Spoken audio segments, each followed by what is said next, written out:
Bonjour, madame, monsieur, messieurs. Bonjour. On est là pour parler de la croûte. On va parler pain, mais on va vraiment se concentrer sur la croûte, toutes ces belles croûtes qu'on voit ici sur la table. En fait, j'avais une première question toute bête, peut-être pour Frédéric Lalos. Pourquoi il y a de la croûte sur le pain? Et il y a une croûte parce qu'il y a caramélisation et cette partie qui est un petit peu plus croustillante. Pour compléter ce que dit Frédéric, en fait, quand ça cuit, en fait, parce qu'à l'extérieur, perd plus rapidement de l'eau, donc durcit. Et Sèche un peu. Sèche et durcit. Sèche par rapport à la mie à l'intérieur. Et après, on aura des épaisseurs de croûte complètement différentes suivant les fermentations qu'on va mener et suivant la recette qu'on va y apporter. Dans ces deux pains-là qu'on pourra regarder tout à l'heure, celle-ci, j'ai quasiment pas de croûte, celle-ci, j'ai une belle croûte. J'ai des ingrédients qui ne sont pas les mêmes dans telle et telle recette. Donc chaque ingrédient, farine, sel et eau, peuvent influer selon les proportions. Et je dirais même, encore une fois, le risque de provoquer Frédéric, que le façonnage, la tourne, la main du aussi. Un pain long, comme une baguette, va avoir un rapport croûte-mie différent qu'un gros pain classique de 2 ou 3 kilos, où la croûte va avoir un autre aspect. L'engouement pour la baguette à Paris, dans les années 20 et 30, c'était justement parce qu'on voulait la croûte. La croûte dans le temps était une espèce de garantie de conservation. Une croûte épaisse pour un gros pain était une manière donc d'assurer que ça allait rester frais. D'ailleurs, on ne mangeait pas le pain tout de suite, on mangeait le pain le lendemain si c'était un gros pain. Et donc la croûte a un effet protecteur aussi donc, pour la conservation, évidemment, la qualité. Un pain qui a une croûte trop fine, la mie va sécher très très vite en fait, puisqu'elle va perdre de l'eau, elle va sécher, donc le pain va durcir et sera beaucoup moins bon à la consommation. C'est pour ça qu'avant, quand il n'y avait que des pains comme ça, on les gardait sur plusieurs jours sans problème, alors qu'une baguette ou un pain qui aurait une croûte très très fine par défaut de cuisson, il pourra être gardé très peu de temps. Alors on parlait de la cuisson tout à l'heure, effectivement. Toi, Simon, tu fais ton pain au restaurant. Et un restaurant n'est pas toujours équipé, c'est pas une boulangerie, un restaurant. Donc il faut trouver des alternatives pour obtenir une croûte telle que tu la conçois. Comment tu fabriques ton pain? Alors nous, on a étalonné une recette avec un ami boulanger. L'idée, c'était de recréer, de travailler et sur la recette et sur le sel, comme on disait tout à l'heure, sur le taux de l'humidité du pain. Et pour arriver à avoir une croûte, moi, la façon ce que je recherche, suffisamment épaisse, sans l'être trop non plus, pour pas monter, pas trop de coloration aussi, pour pas monter trop dans les amers. Et donc la difficulté était d'arriver à avoir une cuisson qui soit homogène, sans avoir de four boulanger. Mais bon, aujourd'hui, on arrive à avoir un pain comme on le désire, avec une croûte qui est suffisamment épaisse, en tout cas sur le dessus, et un peu plus fine sur le dessous. Mais c'est important, pardon, ce qu'il dit, c'est effectivement une croûte ni trop épaisse, ni trop fine, pas trop cuite. C'est-à-dire que moi, je suis beaucoup pour le plaisir de manger. Le plaisir, il va être vraiment dans cet équilibre de quelque chose qui va avoir beaucoup d'arômes, mais qui ne va pas être trop fort non plus, trop amer ou brûlé.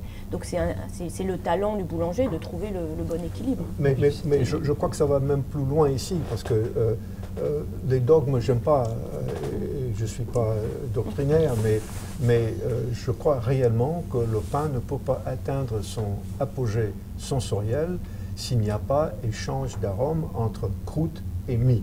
Et si la croûte ne subit pas une réaction Maillard correcte, s'il n'y a pas caramélisation, on ne peut pas obtenir cet échange qui est formidable et qui nous permet d'avoir un pain qui est réellement voluptueux, qui est réellement ensorcelant. Mais je me rappelle avoir été très marquée en entendant Steven il y a quelques années, en disant la spécificité du pain français, c'est le croustillant. Oui. Et effectivement, c'est ça. Enfin, il y a le plaisir des arômes et des échanges, mais il y a aussi le plaisir de la texture du croustillant. J'aime beaucoup, moi, ces couleurs rougeâtres. Mon pain, je suis content, moi, lorsqu'il vire vers le rouge. S'il vire vers le rouge, eh ben, ça veut dire... Terre de Sienne, moi. Terre de Sienne. Non, mais c'est rouge, c'est caramel, là c'est un peu rouge, là c'est... Alors on peut dire non, mais c'est un fond de feu derrière, c'est un fond de... Et ça veut dire, ça me plaît beaucoup. Pas blanc, quoi. Mais ce qu'il y a également, c'est un des rares aliments qu'on mange sans intermédiation des ustensiles. Donc on touche le pain forcément. Et donc il y a cette sensualité, il y a cette intimité. On est en transgression parce qu'on touche comme ça, mais il y a le son de la croûte. Il y a cette chanson. D'abord la chanson en sortant du four, le reçuage, et puis après à table, et puis il y a le tambour qui nous rassure. Là il y a une cuisson formidable parce qu'il y a ce son un peu creux, et puis il y a cette texture qu'on sent avec ses doigts. Et alors on voit là, tous ces pains sont scarifiés, enfin non, sauf la ciabatta, j'imagine que ça aussi c'est important dans la constitution de la croûte. Oui, puis c'est ce qui permettra d'avoir un joli développement. Hein. Si vous ne lamez pas votre produit, il est un petit peu retenu et il craquera un petit peu n'importe comment et aura surtout un développement bien moins intéressant.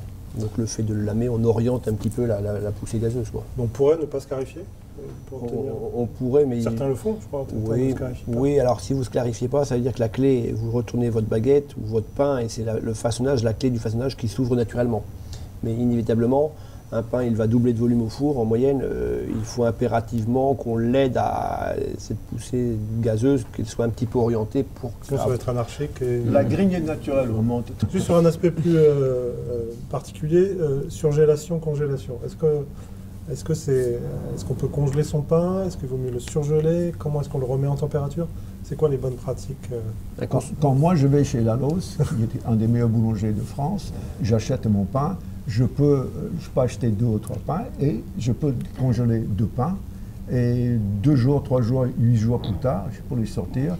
Je les mets au four à 110, 115, 120, 7-8 minutes. Et je mets parfois un peu d'eau, juste un tout petit peu. Et je sors que la croûte conserve toute son croustillante? J'ai quand même pas mal de croûte. Je dirais que je préfère faire ça que de m'obliger d'acheter un pain médiocre dans une boulangerie où le boulanger est indifférent à la qualité des choses. J'ai la même pratique, je préfère aller faire du chemin pour aller chez un bon boulanger et du coup on a acheté beaucoup de pain et en congeler une partie. Je crois qu'une chose qui est importante, c'est de décider de la congélation au début, c'est-à-dire il y a une chose qui est importante, c'est de congeler le pain quand il est encore frais, c'est-à-dire au même moment où on va commencer à le manger et pas attendre qu'il est séché, et on aura un très très bon résultat. Et c'est bien préférable d'acheter un bon pain et de le congeler que d'acheter le mauvais pain simplement parce qu'il est là à 5 minutes en bas de sécheuse. Aujourd'hui, dans les rayons de supermarché, on trouve des pains sans croûte. C'est quoi? C'est une américanisation aussi pour moi, oui. C'est une forme. Vous bradez votre héritage, votre patrimoine gastronomique quand vous mangez des pains comme ça. En partie, je crois qu'il y a un double échec. Il y a un échec technique en boulangerie où on n'apprend pas aux jeunes l'importance de la croûte. Et il y a un échec de transmission. On ne fait pas l'éducation nécessaire des consommateurs en expliquant pourquoi, avec une croûte, ils vont trouver quelque chose de beaucoup plus émouvant. Car finalement, c'est l'émotion qui compte ici. Et ça s'inscrit dans son cortex. Et c'est ça qui nous donne ce sentiment proustien quand on a quelque chose qui était formidable hier, ou il y a 1 an, ou il y a 10 ans. Et là, la croûte joue un rôle absolument de catalyseur. Totalement d'accord avec ce que dit Steven. Et il y a vraiment, il y a l'aspect texture et croustillant de la croûte, mais on mange vraiment avec tous les sens. Et aussi bien on peut sentir le pain, mais quand il est en bouche, il y a quand même beaucoup des arômes qui vont être dans la croûte par la caramélisation. La croûte, c'est le goût, vous me disiez. C'est une grande partie du goût. Mais on peut aussi faire le test de soufflage avec la croûte. C'est quoi ce test? Comme ça. Quand on a du vin, pour l'aérer, pour l'oxygéner, on fait comme ça, et ça fait émerger les arômes. Si on prend la croûte, c'est pas très hygiénique, mais et si on souffle, et on capte immédiatement tout ce que vous disiez sur la complexité des arômes. Et pour continuer sur la cuisine, toi tu cuisines aussi avec du pain dans...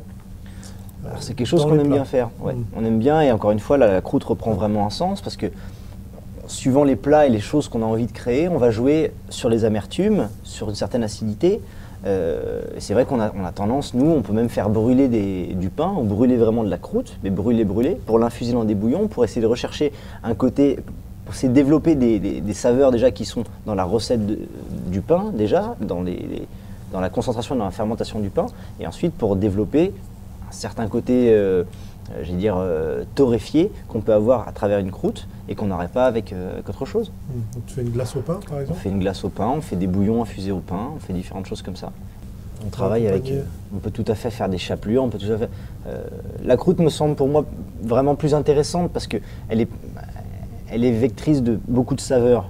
Donc quand on va travailler pour faire un croustillant, je sais pas, ça peut être autant sur des poireaux ou simplement une poudre de pain, j'aurais tendance vraiment à sélectionner et récupérer les croûtes. Je me permets de rajouter un mot, parce qu'on est au restaurant, où souvent le pain est un affront, est un véritable insulte, parce qu'on nous donne des mets formidables, on nous donne une liste de vins absolument envoûtante, et on nous donne un pain qui est tristouné. Si l'éducation doit se faire, elle doit se faire dans la boutique certainement, mais également à table. Et si on n'explique pas ce que c'est le pain, s'il n'y a pas un sommelier du pain, c'est le nom de mon blog, mais bon, réellement on perd une occasion formidable d'intégrer les gens dans une expérience gastronomique globale. J'appelle mes amis restaurateurs de penser à ça et je promets à ce moment-là de renoncer à apporter mon pain à table quand je suis dans les restaurants. Ah ben, il y a pour moi là un fond de potiron, de patates douces. Il y a aussi c'est épicé, il y a le torréfié. Excusez-moi, j'ai torréfié. Il y a un peu de miel. Et puis il y a Tout ça dans la surtout, croûte, essentiellement? mais je crois que là c'est difficile de désagréger les deux. Mais c'est un pain qui fait une symphonie d'arômes et de goût. C'est un pain que je trouve formidable. La mâche est bonne. Je voulais juste terminer sur il y a un très joli texte de Francis Ponge, de vous faire réagir sur le pain. J'ai juste un extrait qui parle de la croûte, qui est très joli, je trouve, en tout cas. Il dit « La surface du pain est merveilleuse d'abord à cause de cette impression quasi panoramique qu'elle donne, comme si l'on avait à sa disposition sous la main les Alpes, le Taurus ou la cordillère des Andes. » Donc le Taurus, c'est un massif montagneux en Turquie. Effectivement, quand on regarde, et on parlait du plaisir des yeux, Ponge ajoute qu'il parle de la mie en parlant de la mollesse ignoble sous-jacente et ce lâche et froid sous-sol que l'on nomme mie à son tissu pareil à celui des éponges. C'est chouette ça. Ça fait plaisir, je pense. C'est très joli. Merci à tous.